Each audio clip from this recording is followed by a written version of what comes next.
राजस्थान में विधानसभा चुनाव होने में महज 3 से 4 महीने बचे हैं। ऐसे में यहां पर भारतीय जनता पार्टी और कांग्रेस दोनों संगठनात्मक रूप से तैयारी में जुटी हुई हैं।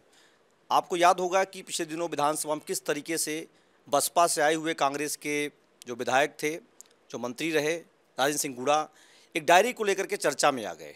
और उस डायरी के बाद अब भारतीय जनता पार्टी भी आक्रामक है और भाजपा उस डायरी को मुद्दे के रूप में चुनाव मैदान में लेकर के जाना चाहती है। हमारे साथ मौजूद हैं भारतीय जनता पार्टी के पूर्व प्रदेश अध्यक्ष सतीश पूनिया, जिसमें उपनेता प्रतिपक्ष हैं, और उन्होंने विधानसभा में प्रेस कॉन्फ्रेंस भी की थी जिसमें उन्होंने सारी बातें बताई थी।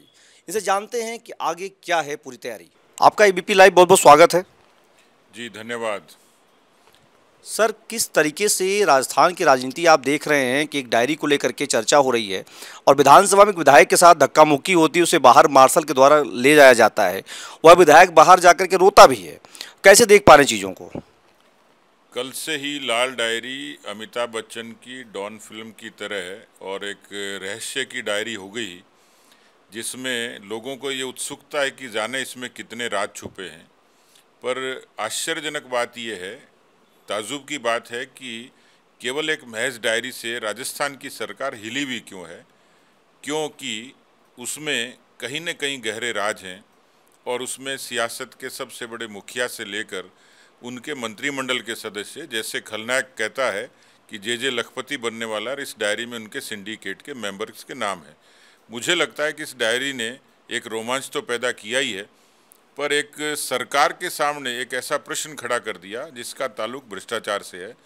राजस्थान की ये सरकार जिन तमाम मुद्दों से जूझ रही है उसमें करप्शन एक बड़ा मसला है और इस डायरी का ताल्लुक ऐसे बताते हैं कि भ्रष्टाचार के अनगिनत मसलों से, चाहे वो आरसीए का मसला हो, चाहे मुख्यमंत्री के उनके सिपह सलारों के नाम हो।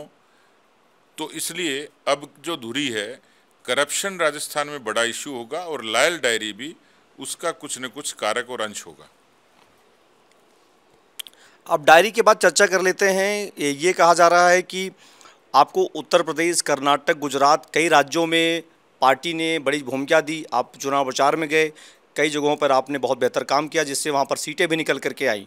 कहा जा रहा है कि आपको ओबीसी और किसान नेता के तौर पर एक स्थापित करने की तैयारी है। कैसे देख पा रहे हैं आप इन चीज़ों को?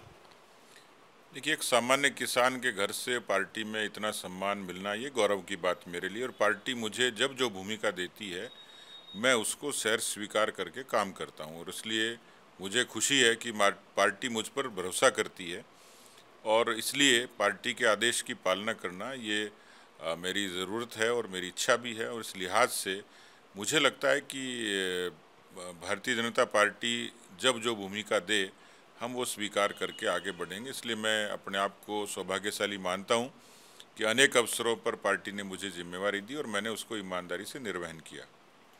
पिछले दिनों गोविंद सिंह डोटासरा ने एक प्रेस कॉन्फ्रेंस में आपका नाम लिया। उसके पहले महेंद्र सिंह जी ने आपका नाम लिया था। कई ऐसे विधायक हैं जो कहते हैं कि सतीश पूनिया किसान नेता हैं और इन तमाम जगहों पर आपका बड़ा प्रभाव है।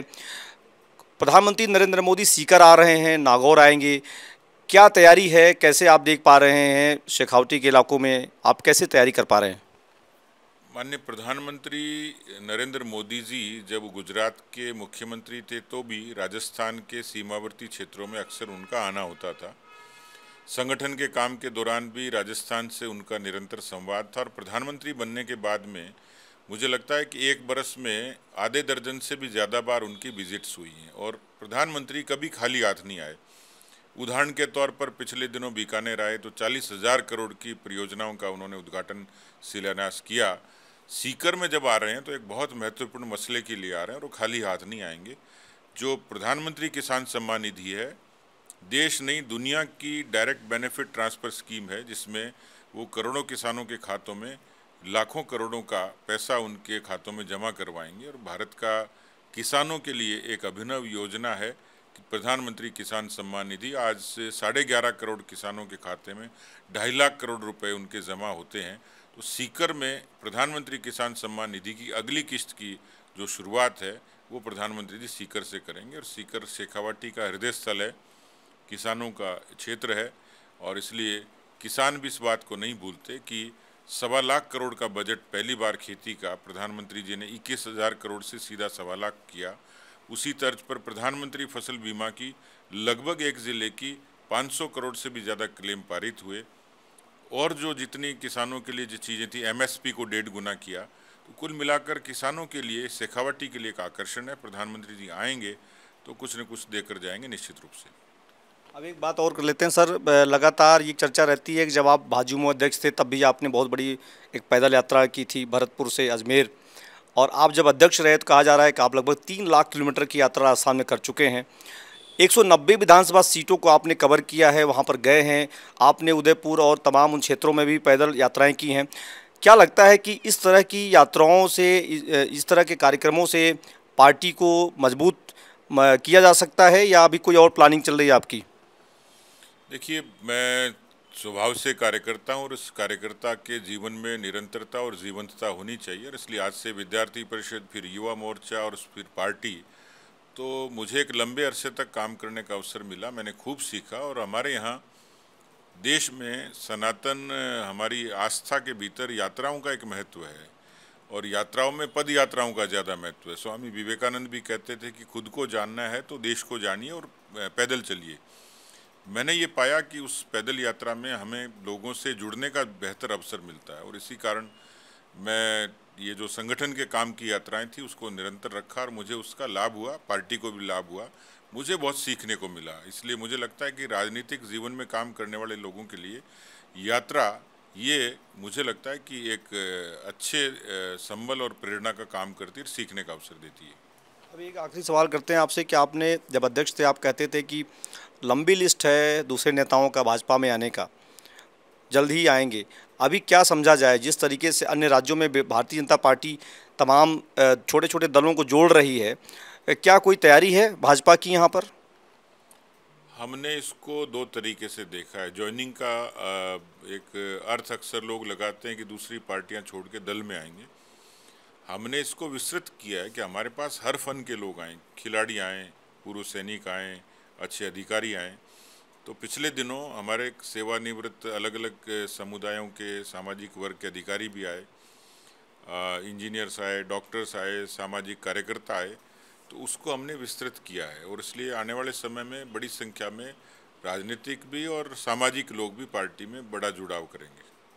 तो कब से ये माना जाए कि एक जो रणभेरी है कब बजने वाली भारतीय जनता पार्टी की चुनाव में यहाँ?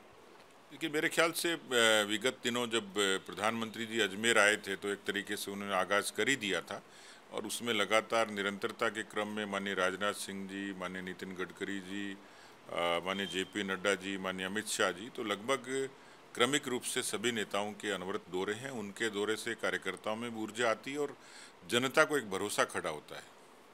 तो ये थे हमारे साथ उपनेता प्रतिपक्ष सतीश पूनिया, जिनसे हमने समझा कि भारतीय जनता पार्टी की छोटे दलों, पार्टियों को जोड़ने की क्या प्लानिंग है और किस तरीके से चुनाव मैदान में पार्टी जाने वाली है। ABP लाइव के लिए संतोष कुमार पांडे, जयपुर।